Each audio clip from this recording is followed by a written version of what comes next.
Karaniwan ay mga kilalang tao ang hinihirang na Person of the Year ng Time Magazine. Noong nakaraang taon, ang mga awit na si Bono at ang mag-asawang Bill at Melinda Gates ang kanilang kinilala.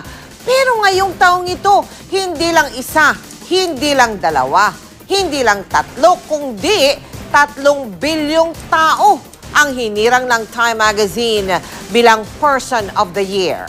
Nakatutok si Ian Cruz. 7 taon ng vlogger ang 25 anyos sa si J. Mark. Komunikasyon lang sa mga dati niyang kaklase at kaibigan ang una niyang pakay. Pero nang lumaon, pati raw kanyang mga saloobin sa iba't ibang bagay, ibinabahagi na niya sa internet. Later on, marami ng visitors yung vlog ko. So, marami na rin akong na-meet na mga kaibigan dun through my vlog. Kuha naman ito mula sa bintana ng opisina ni Albert.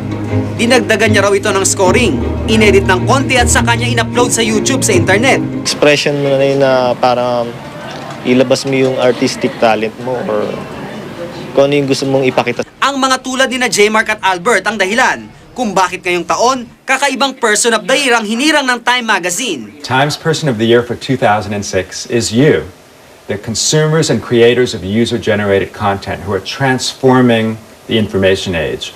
Imbes na isang prominenteng personalidad, kinilala ng Time Magazine ang milyon-milyong vloggers at internet users na aktibong nagdikta sa laman, di lang ng internet, kundi maging ng pinakamalalaking balita sa mundo.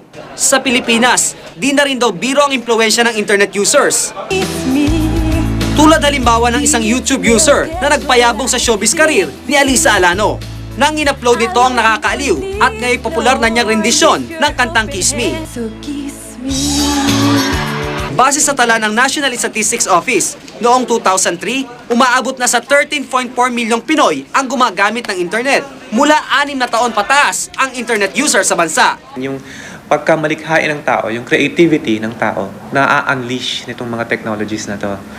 At pagka nag-multiply ang ganyang creativity, talagang sabi nga nila, sky is the limit.